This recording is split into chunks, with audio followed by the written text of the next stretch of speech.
Assalamualaikum warahmatullahi wabarakatuh.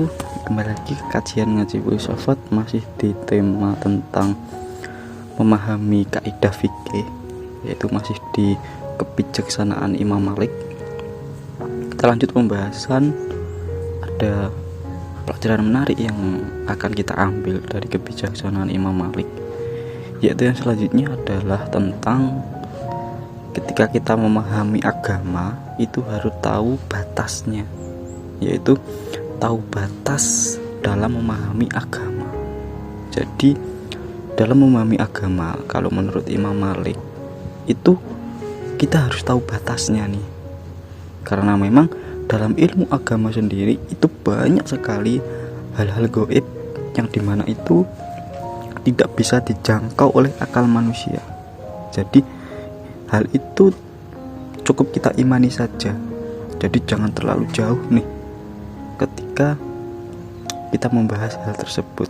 Jadi ada cerita suatu ketika seseorang di majelis Imam Malik itu bertanya, jadi, wahai Imam Abdillah yang maha pengasih, yang maha bersemayam di atas arsy. Jadi ada orang yang tanya ke Imam Malik dan dia mengutip surat At-Toha ayat 5. Jadi yang maha pengasih, yang bersemayam di atas ars. Jadi arsy. Bagaimanakah Allah itu bersemayam? Jadi ada pemuda yang tanya hal semacam itu di Imam Malik. Lantas apa yang dilakukan Imam Malik? Imam Malik seraya menundukkan kepala dan beliau mengeluarkan keringat dingin di dalam tubuhnya. Lalu pada saat itu apa yang dilakukan Imam Malik? Imam Malik pun mengeluarkan kata-kata yang dimana itu untuk mengajari si pemuda itu. Jadi yang dikatakan Imam Malik adalah al-istiwa'u ghairu majhulin wal kaifa ghairu maqbul wal imanu bihi wajibun wal su'alu anhu bid'ah. Jadi katanya Imam Malik, ketika engkau bertanya tentang itu aku, bagaimana Allah bersemayam? Lah, Imam Malik menjawab tegas, istiwa atau bersemayamnya Allah itu, kalau kita memahami secara akal, ngertinya ya sebatas apa yang dilakukan manusia ketika dia duduk bersemayam. Maksudnya begini, ketika kita berpikiran seperti itu, bagaimana sih Allah bersemayam? Ya, akal kita menjangkaunya ya seperti bentuk tubuh manusia. Bagaimana manusia itu bersemayam? Makanya tidak akan menemukan titik puncak kebenaran ketika ada pertanyaan seperti itu. Lah, makanya kata Imam Malik, kalau bersemayamnya Allah itu ya tidak bisa kita pikirkan. Pikiran kita tidak bisa sampai ke situ. Cukup kita hanya bisa mengimaninya saja. Jadi pemuda itu malah dimarahi oleh Imam Malik. Katanya Imam Malik, bertanya hal-hal seperti itu termasuk bid'ah, katanya beliau. Kan wasu'alu anhu bid'ah. Jadi bertanya seperti itu ya termasuk bid'ah, mengada-ngada. Karena secara detail akal manusia, sepintar apapun manusia, ya tidak akan nyampe untuk mendefinisikan bagaimana Allah bersemayam. Itu kayak gimana bentuknya. Lah, itulah makanya pentingnya kita itu tahu nih batas dalam memahami agama. Mana kiranya yang bisa dijangkau oleh akal dan mana kiranya tidak bisa dijangkau oleh akal. Dan itu hanya bisa kita imani saja. Nah, itulah makanya Imam Malik sangat takut sekali ketika membahas hal-hal yang seperti itu. Ya bukan salah, akan tetapi kita tidak akan menemukan kebenaran yang puncak ketika ada pertanyaan semacam itu. Nah, untuk selanjutnya ini ada yang menarik dari beliau, yaitu bagaimana kita caranya itu hormat dan cinta kepada Nabi Muhammad. Jadi menurut Imam Malik itu kan orang yang paling berpengaruh di daerah Madinah pada masa itu. Ya Nabi Muhammad. Jadi beliau itu dulu itu ceritanya tidak pernah menggunakan alas kaki, apalagi tunggangan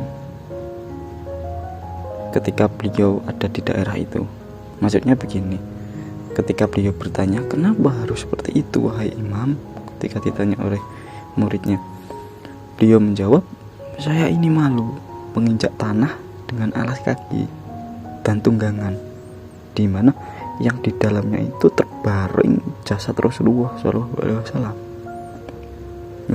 Sampai kerana itu beliau cinta kepada Nabi Muhammad.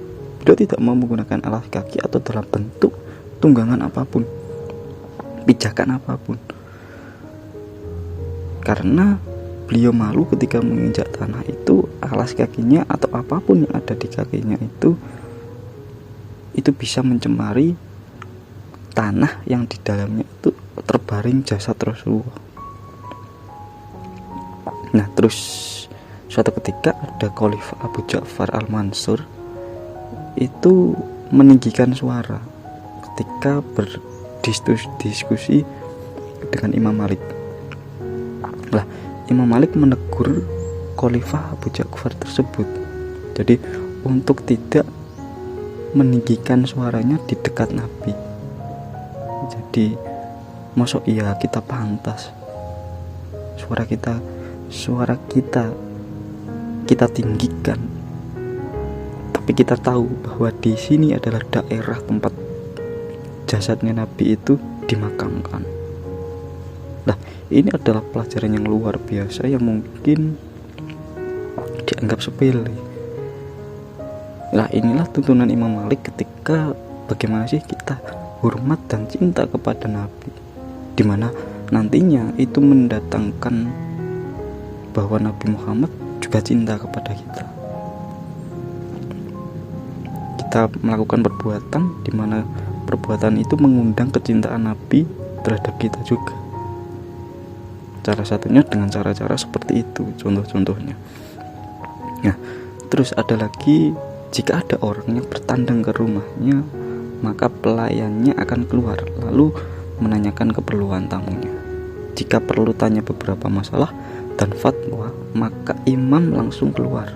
Tapi jika kepentingannya adalah untuk hadis, maka imam akan mandi, memakai parfum, memakai baju yang indah dan berlapis tailasan.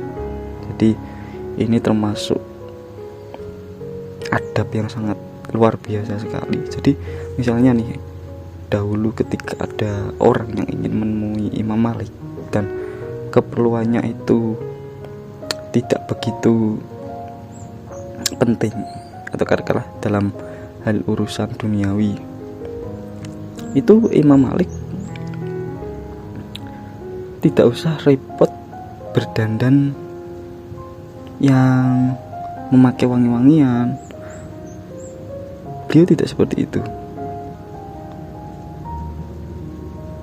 Lah, akan tetapi misalnya ketika ada tamu yang itu keperluannya memang untuk menemukan sebuah solusi atau menanyakan sebuah hukum fikih ataupun fatwa, di mana itu untuk keperluan Islam, maka Imam Malik langsung memakai parfum, memakai baju yang indah dan berlapisan tailasan. Jadi tujuannya adalah untuk menghormati betapa mulianya hadis yang ada di zaman itu. Kita ini loh sudah banyak mendapatkan jasa para sahabat, bahkan mendapatkan kemuliaan dari Nabi Muhammad. Akan tetapi ketika kita membahas hadis, terkadang kita lupa dengan adab di situ. Ketika kita berdiskusi tentang hadis ataupun hukum-hukum dalam Islam, kita lupa di situ. Nah, itulah cara-cara beliau ketika menghormati dan cinta kepada Nabi Muhammad. Terus yang terakhir, jadi suatu ketika saat didera hukuman oleh Ja'far bin Sulaiman hingga pingsan. Jadi beliau pernah dihukum dulu oleh khalifah yang namanya Ja'far bin Sulaiman. Nah, ketika dihukum akhirnya beliau pingsan. Nah, saat ciuman Beliau lantas berkata, "Saksikanlah wahai khalayak, aku telah mengikhlaskan kepada penderaku." Suatu saat ia ditanya atas sikap memaafkan, padahal ia tidak sedang salah atau melanggar hukum itu. Ia menjawab, "Aku takut saat aku meninggal dan bertemu Rasulullah. Maka aku sangat malu pada beliau jika ada kerabat Rasulullah yang masuk neraka gara-gara aku." Imam Malik tidak mau istilahnya itu gara-gara dia nantinya kerabat Rasulullah itu masuk neraka gara-gara beliau. Jadi beliau sangat hati-hati ketika menentukan hukum fikih. Misalnya nih, ada orang yang tanya kepada beliau dan beliau belum paham penuh tentang masalah tersebut, pasti beliau akan mengkaji dulu masalahnya. Beliau tidak berani cepat-cepat mengambil kesimpulan. Takutnya ketika beliau menjawab dengan cepat dan tidak memikirkan dampak dan efeknya nanti, maka beliau khawatir nantinya orang yang sudah beliau jawab itu salah paham dan nantinya di situ malah tidak mencari kebenaran pada akhirnya malah justru menjadi ajang untuk siapa yang lebih hebat ketika ada masalah terus kita bisa menyelesaikannya. Nah, beliau tidak mau seperti itu.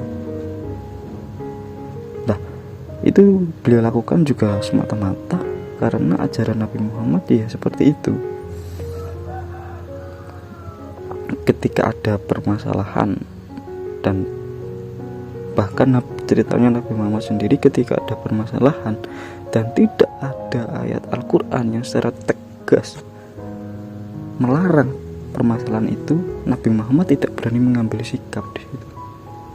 Makanya pentingnya di sini kita itu berpikir sebelum melakukan sebuah tindakan. Nah, itulah yang diajarkan oleh Imam Malik, bagaimana kita menghormati dan cinta kepada Nabi, karena cerminan dari umat Islam itu sendiri adalah ketika kita bisa hormat dan cinta kepada Nabi kita. Nah, itulah kebijaksanaan dari Imam Malik. Nah, ini adalah akhir dari pembahasan kita. Mungkin di pembahasan selanjutnya kita akan membahas murid dari Imam Malik, yaitu Imam Syafi'i. Bagaimana kebijaksanaan Imam Syafi'i ketika menetapkan hukum fikih. Nanti kita lihat apakah ada perbedaannya dengan Imam Malik ataukah banyak kesamaannya di situ, agar kita bisa menambah wawasan kita tentang kaidah hukum fikih.